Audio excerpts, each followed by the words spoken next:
Hello everyone and welcome to another edition of the Luke Dawkins01 YouTube channel. I am Luke. As I've been posting more on TikTok and YouTube over the past 2-3 weeks, I've seen a lot of comments actually asking me to give a formal YouTube review of the movie that recently came out, Fantastic Four: First Steps. So that is exactly what we're going to get into today. Let's do it.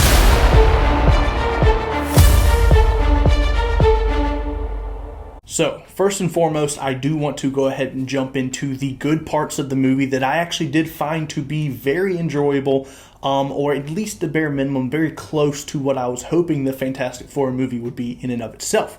The first point that I have to say that I do think they actually nailed this, and I was actually very happy to see it come to life, come to fruition on the big screen, and that is going to be the amazing family aspect of the Fantastic Four themselves. The Fantastic Four is commonly referred to as Marvel's first family. They are one of the first superhero teams to ever really jump to life, even on the pages of a comic book. So it felt almost like poetic to see the first family be a family. I think that is something that the mid-2000s, I believe 2005, Fantastic Four movie did not quite capture. Was they almost felt more of like an Avengers team, a group of people that could almost operate on their own, if that makes sense, but not a team that necessarily welded together in the aspect that perhaps a family would. And I do think that's something that the 2005 movie did an amazing job of. Johnny was Uncle, Ben Grimm, Uncle. He referred to Susan as Susie, Reed and Sue felt like a straight up married couple. They bickered, they fought, they loved each other. They were always there for each other in the end. It felt very much like a cohesive family unit, especially when Franklin was introduced into the movie and he was officially, brought forth as a baby. I mean, I'm thinking of the sequence in which the Silver Surfer was going after Franklin and actively trying to basically rip him from Sue's womb. And Sue straight up said, "Johnny, kill her. She's coming after your nephew. Kill her." And he was like, "All right, cool. I'm on it," right? I mean, Ben even did everything in his power to protect that child.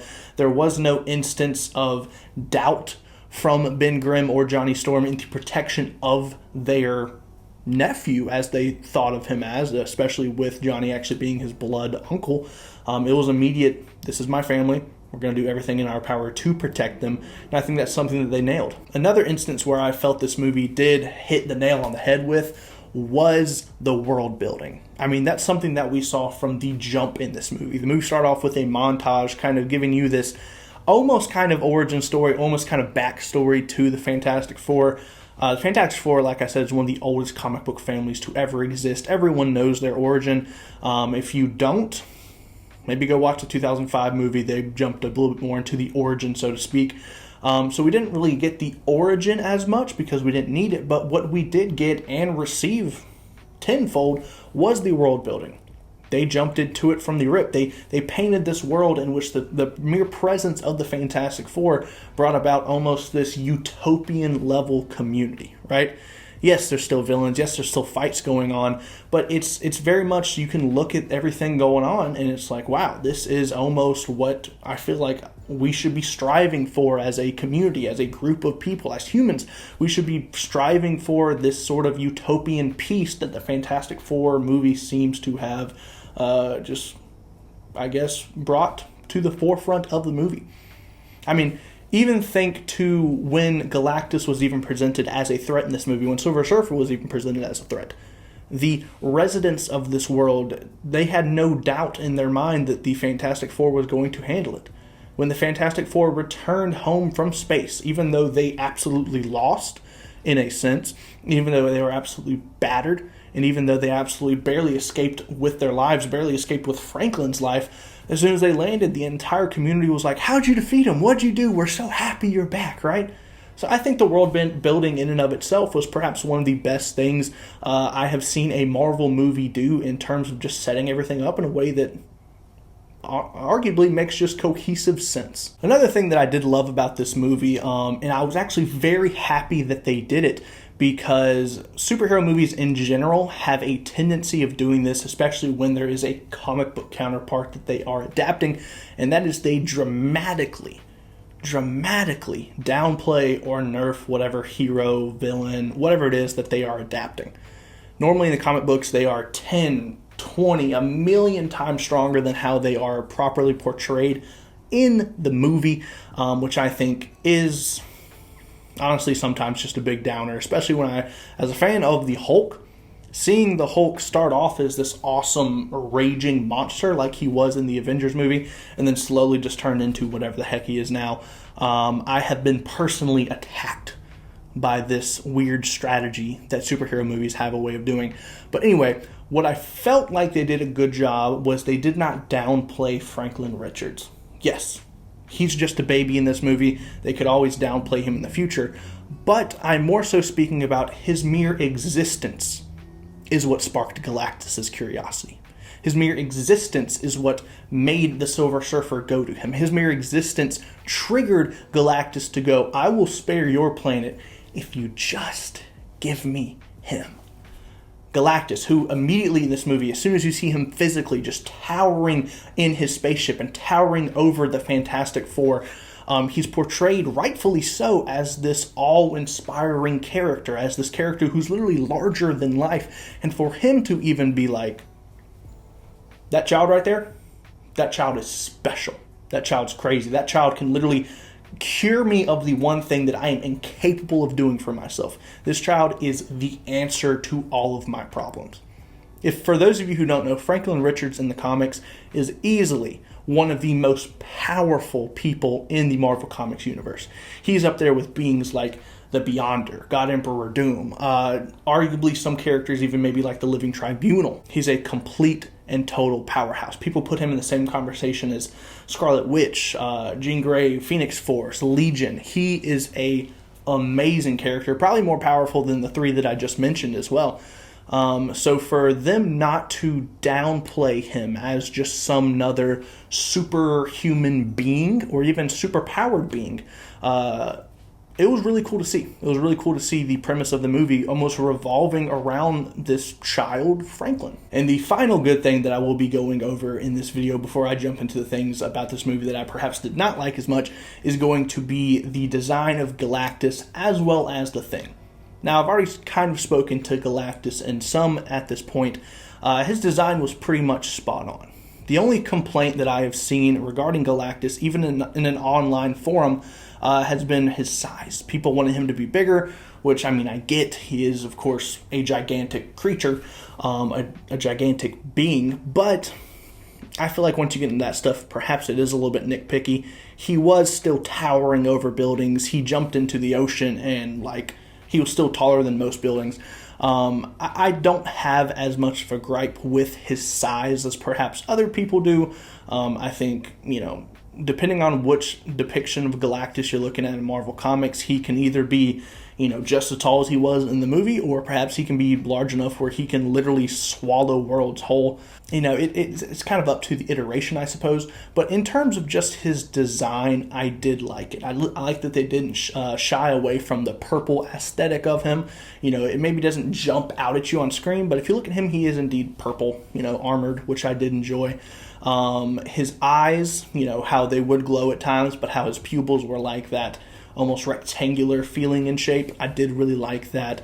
The voice actor for him was amazing. Overall, I give the design of Galactus a straight up 10 out of 10. Now, here's the thing.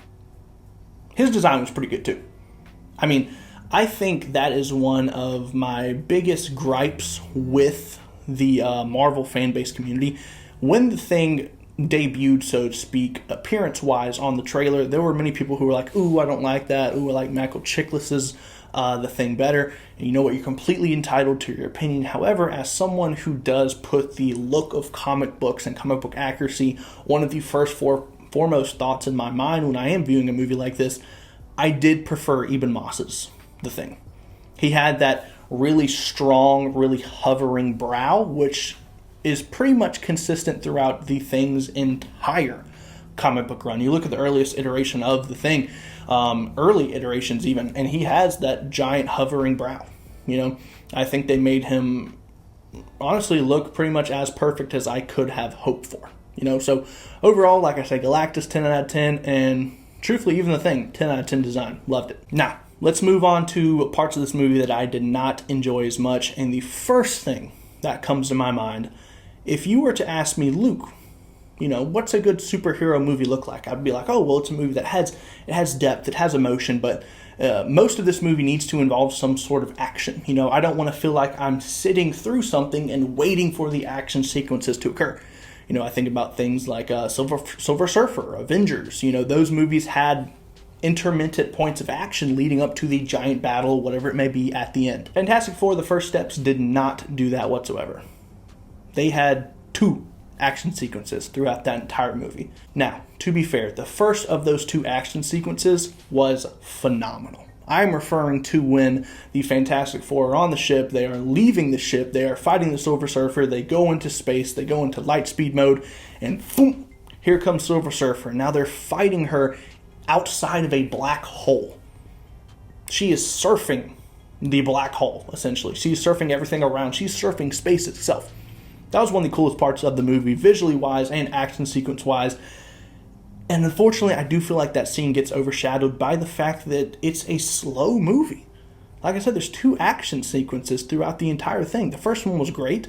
The second one, I do have a little bit of a gripe with as well. Galactus was just straight up going through that city, which, to be fair, that is kind of how that should go. He should just be kind of shrugging off these lesser beings. They really shouldn't be able to touch him or damage him in any respect, so that makes sense. However, it was just kind of like, there's not really much elements to this fight. It is, let's keep him from getting to Franklin. How are we going to do that? I know they had a plan, the plan didn't work, and then they're just kind of watching and hoping and struggling and dying to stop Galactus. But, I don't know, that one just kind of felt lackluster to me, to be completely honest with you. And also, speaking of the final battle, where is his herald? Where's Silver Surfer that entire time? And anytime we saw Galactus on the screen, she should have been there with him. She is his herald. She's the one fighting for him, coming before him, heralding Galactus. So why wasn't she in that fight?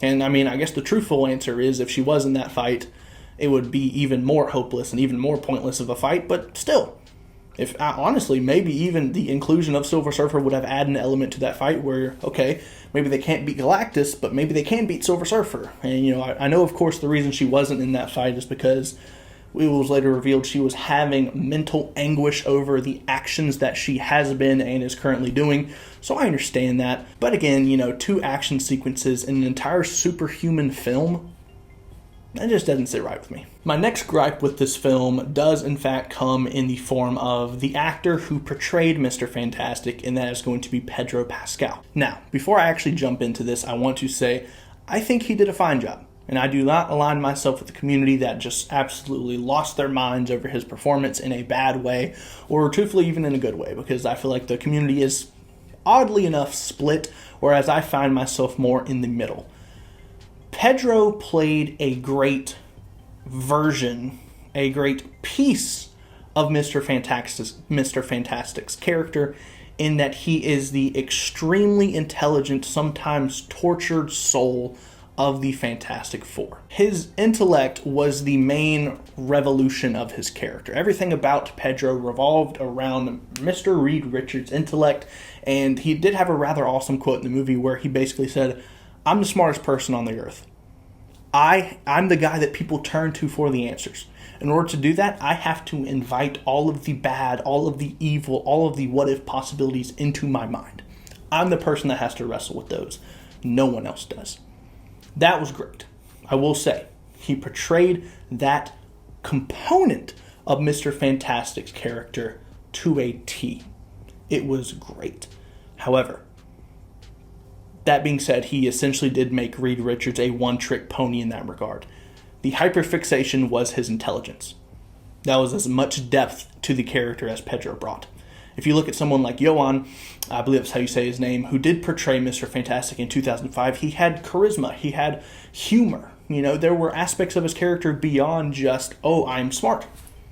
I do think Pedro lacked in that sense. Maybe it's unfair to include him in my bad review of the movie. I think he did a fine job. I'd give his performance a 7 out of 10. He had really captivating moments. He had some really cool moments, like the quote I just gave you previously. But all in all, I do feel like his portrayal of Reed Richards lacked, especially in comparison to what we have seen in the past. And my final gripe about this movie, and I want to preface it with this. Perhaps this is unfair. Perhaps this is merely unfortunate timing, and I could not help but do it. If y'all, by any chance, watched my review of the Superman movie, which I would suggest watching because I did love that movie, as you will see, you would know that I gave it a 10 out of 10. I love the Superman movie. It was as fantastic, no pun intended, of a Superman film that I could have hoped for.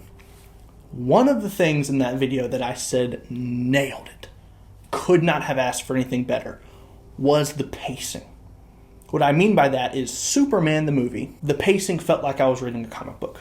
There were several micro conflicts throughout that movie that led, of course, up to the bigger hierarching story. There wasn't many scenes in that movie where something wasn't at stake or some sort of battle wasn't being fought. I'm not talking about action sequences. I've already said my piece with that.